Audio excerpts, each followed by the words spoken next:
अस्सलाम वालेकुम नाज़रीन, मेरा नाम अली रज़ा है और आप देख रहे हैं पाकिस्तान टुडे। पंजाब हुकूमत ने एक अहम तरीन अथॉरिटी का क़याम अमल में जो है वो लाया गया है और उसके हवाले से ये बात की जा रही है कि जी ज़मीनों पर एक कब्ज़ा, जो कि कहा जाता है कि जी यतीमों के घरों पर कब्ज़े हो जाते हैं। हमें बताया जाता है कि वो लोग जो ताकत नहीं रखते, उनके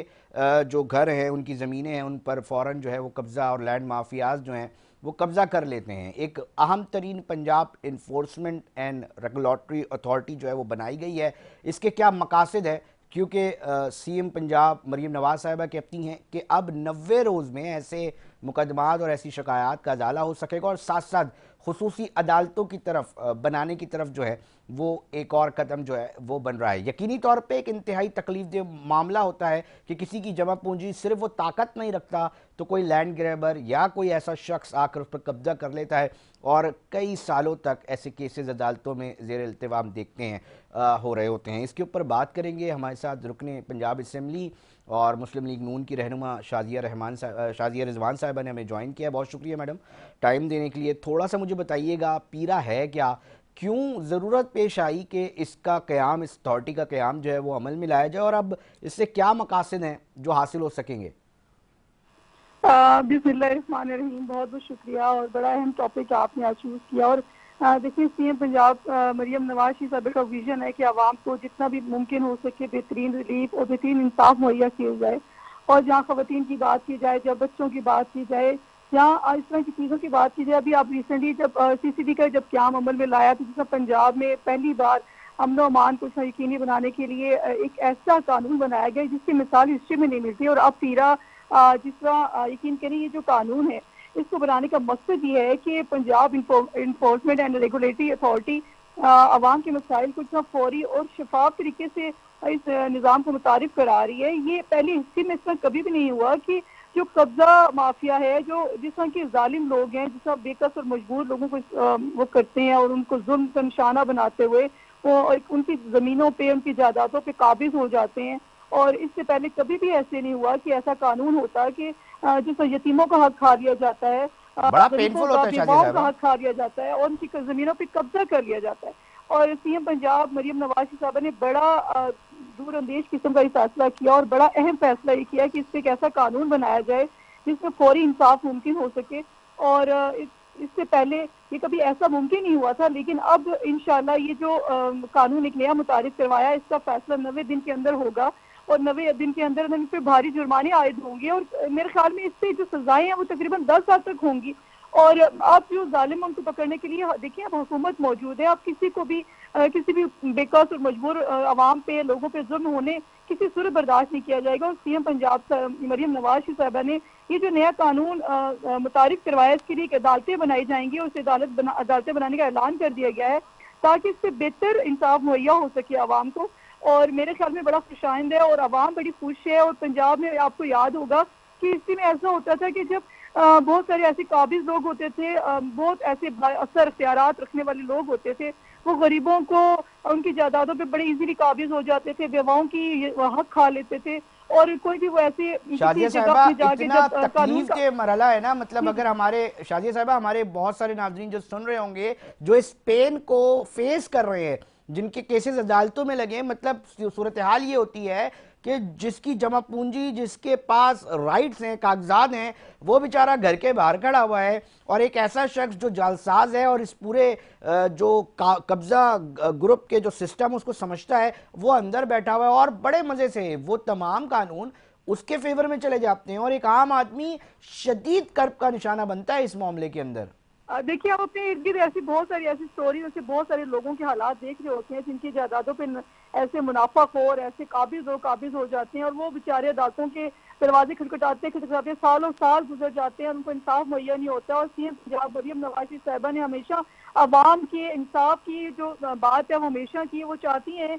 कि इस तरह के जालिम लोग हैं उनको सजा जल्द से जल्द उनको मिलनी चाहिए। और ये जो केसेस लटक जाते थे, इनके लिए अलग कानून, अलग अदालतें बनने जा रही हैं। ये मेरे ख्याल में बड़ा खुशाइंद ही है कि जो चीजें पहले कभी हिस्ट्री में नहीं होती थी और उन्होंने बड़ा अच्छा एक फैसला और अच्छा इकदाम किया। और मैं समझती हूँ कि मुझे फख्र है सीएम पंजाब हकीकी तौर पे आवाम के लिए बेहतर तौर पे सोच रही हूँ, हर सतह पे वो सोच रही हूँ। और ये बहुत बहुत बिग इनिशिएटिव है उनका पीरा जो उन्होंने अपना एक नया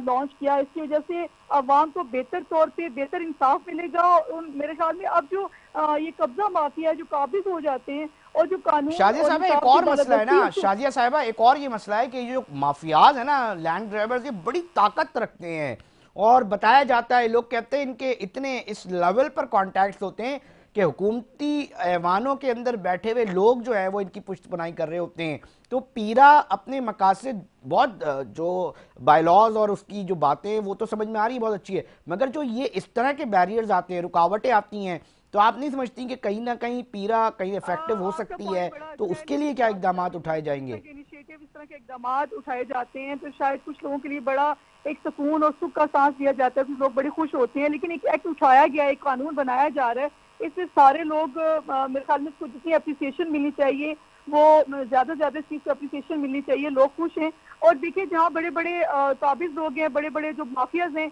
उन पे हाथ जब डालने की बारी आएगी तो जब स्टार्ट ले लिया गया है तो इंशाल्लाह उनके भी शिकंजे टाइट कर दिए जाएंगे। और इंसाफ का जो तकाजा है वो यही है कि पंजाब और में कानून और इंसाफ को बालादस्ती उसको यकीनी बनाने के लिए ना हर मुमकिन कोशिश की जाए। और मुझे यकीन और उम्मीद है कि इंशाल्लाह पंजाब में इंसाफ जो कानून का तकाजा है उसकी बालादस्ती कायम होगी और उसको यकीनी बनाने के लिए हर एक तरह सतह के इकदाम किए जाएंगे इंशाल्लाह। बस आखिरी सवाल मुझे ज़रा शाजिया साहबा ये भी बता दीजिएगा, क्योंकि देखें ना ये पंजाब के लिए बन गया है, अब इसका एक एक तरीक़ेकार ये होता है कि जी जो आपके थाने का जो एसएचओ होता है उसके हवाले से हमेशा बात की जा रही होती है कि जनाब थाना कल्चर हमारे जो है ना वो तब्दील नहीं हो रहे। क्या मुस्लिम लीग नून जो है वो इस हवाले से भी कोई इकदामात या कोई पॉलिसी मेकिंग कर रही है कि कम से कम जो हमारे थाने कल्चर हैं उनको तब्दील किया जाए? एक एसएचओ बहुत सारे मुनज़्ज़म जराइम के अंदर मुलव्विस पाया जाता है और बहुत सारी चीज़ें जो है वो होती हैं, तो कोई ना कोई एक ऐसा तरीक़ेकार, कोई ऐसा सिलसिला क्या इसके ऊपर काम हो रहा है पंजाब में? देखिए इंसाफ को यकीनी बनाने के लिए जहाँ थाना कल्चर में बेहतरी लाने के लिए सीएम पंजाब मरियम नवाज शरीफ साहबा भी इस पे काम कर रही हैं। और जो चीज़ें बहुत ज़मानों पहले चलती आ रही थी, मेरे ख्याल में जहाँ मैं इस चीज़ को ऑब्जर्व करती हूँ, जहाँ मैं ग्रास रूट लेवल पर पॉलिटिक्स करती हूँ, मैंने अपनी चीज़ें अपने इर्द गिर्द को नहीं देखी। जितने हम इर्द गिर्द अपने लोगों के मसाइल को बेहतर तौर पर उनको कानून के हवाले से जितना बेहतर तौर पर इंसाफ मुहैया करें, जहाँ देखें पांचों उंगलियां बराबर नहीं होती, बाद जगहों पे नाइंसाफी होती है, बाद चीजों पे इश्यूज आ जाते हैं, लेकिन इस पे बेहतर फोकस हुआ जा रहा है और बेहतर नजरसानी की जा रही है। और मेरा ख्याल में इसके बेहतर तौर पे काम भी हो रहा है। और इंशाल्लाह देखिए हर इदारों में जब काम करने के लिए बेहतरी लाने के लिए जब सब मिल बैठ के हम लोग काम करेंगे, एक दूसरे पे क्रिटिसिज्म या ब्लेमिंग नहीं करेंगे बल्कि हाईलाइट करेंगे, चीजों को बताएंगे बेहतर तौर पे कैसे काम किया जाता है, तो मेरे ख्याल में इस तरह की चीजों को हम लोग बेहतर तौर पे हल भी कर सकेंगे। और अच्छा इंसाफ और कानून को कैसे चलाना है, लोगों को कैसे इंसाफ मुहैया करना है, लोगों के साथ किस तरह हम लोगों ने ज्यादती का उजाला करना है, तो हम सब मिलके इस पे हम शोल्डर टू शोल्डर काम कर सकते हैं। तो हम सबको यकजहती की जरूरत है। तो बजाय इसके हम क्रिटिसिज्म करें या ब्लेमिंग करें, तो आपका ये जो सजेशन है, आपके जो पॉइंट है बड़ा अच्छा है, क्योंकि हिस्ट्री में ऐसा होता था। लेकिन आई डोंट थिंक सो कि अब इस तरह की चीजें हो रही हैं। बहुत कम हम लोगों ने इस पे डायरेक्ट जो है वो सर्कल छोटा कर दिया, लेकिन इंशाल्लाह इस पे भी काबू पा लेंगे। बहुत शुक्रिया शाजिया रिजवान साहिबा, आपने अपना मौक़िफ़ पेश किया और इस अथॉरिटी जो जिसका क़याम अमल में लाया गया है उस हवाले से अपना पॉइंट ऑफ व्यू शेयर किया। आपका बहुत शुक्रिया। हम बात कर रहे हैं, हम ओवरऑल बात कर रहे हैं, क्योंकि देखिए ना एक तरफ से इंसाफ का मामला होता है नाज़रीन के, जनाब ठीक है ये इंसाफ का जो है वो मिल सकेगा, कहीं ना कहीं किरदार अदा हो सकेगा अथॉरिटी के बनने के बाद, मगर साथ साथ क्या इस तरह के मामलात अगर हुकूमत इसके ऊपर संजीदगी का मुजाहरा करे तो क्या रेवेन्यू भी बढ़ सकता है? क्या इससे मुल्क के अंदर जो सरमायाकारी है उसमें भी मदद मिल सकती है? ये भी एक अहम तरीन पॉइंट है जिसके लिए मैंने कोशिश की कि जो है वो राब्ता किया जाए और बिलखुसूस जो है वो इसके ऊपर भी जो है वो बातचीत की जाए, क्योंकि एक तकलीफ दह मरला होता है और हम ये देख रहे होते हैं कि इसके ऊपर जो है वो सूरत हाल अक्सर व बेशतर ख़राब हो जाती है और लोग ये बात कर रहे होते हैं कि जनाब हमें जो है वो जब ये सरमायाकारी कैसे मुमकिन बनेगी जब ओवरसीज़ पाकिस्तानी जो है वो सरमाया लगाने से इसलिए खौफज़दा होता है कि जी हमने एक ज़मीन ली है, ज़मीन पे काम शुरू हुआ, पता चला किसी ने कब्ज़ा कर दिया, किसी ने कोई जो है वो पार्टी ABC बनकर जो है वो अदालत चली गई, और फिर उसके एक तवील नताइज जो हैं उसको भुगतना पड़ते हैं। और इसी की वजह से बहुत सारे जो ओवरसीज़ पाकिस्तानी हैं, मैं बार बार प्रोग्राम के अंदर इस चीज़ का जिक्र इसलिए करता हूँ कि ये सबसे अहम तरीन मामलात हैं। बज़ाहिर रियल इस्टेट सेक्टर जो है वो ऐसे ही लगता होगा बहुत सारे लोगों को, जी नहीं, मगर ये बहुत ही ताकतवर एक ऐसा सेगमेंट है जिसके अंदर ओवरसीज़ पाकिस्तानी ना सिर्फ अपना सरमाया लगाना चाहते हैं, वो चाहते हैं कि हमारा जो सरमाया है वो कम से कम सेव रह सके, हम जो है हमारा पैसा वो कहीं ना कहीं लार्जर स्केल में आए, तो ऐसा ना हो कि हमें पता चले कि जनाब ये जो है वो उधर कब्ज़ा हो गया, फिर पता चला जी कोई और मसला हो गया। तो तवातुर के साथ इस तरह की चीज़ें होने की वजह से भी हमारा एक बहुत बड़ा सरमायाकारी का जो सिलसिला है वो, और ओवरसीज़ का जो एतमाद है वो, इस वजूहात की बिना पर भी जो है वो बड़ा ही जो है वो डिसबैलेंस हुआ है। और ये बहुत सारी एक वजूहात होती है, हम सिंध और बिलखुसूस हम सोच रहे होते हैं कि इसके ऊपर बातचीत हो, और सिंध के अंदर भी हम बहुत सारी मसाइल का सामना करने के हवाले से भी बात कर रहे होते हैं, इसके ऊपर भी मज़ीद बात करेंगे, मगर वक्त हुआ एक ब्रेक का, ब्रेक पे जा रहे हैं।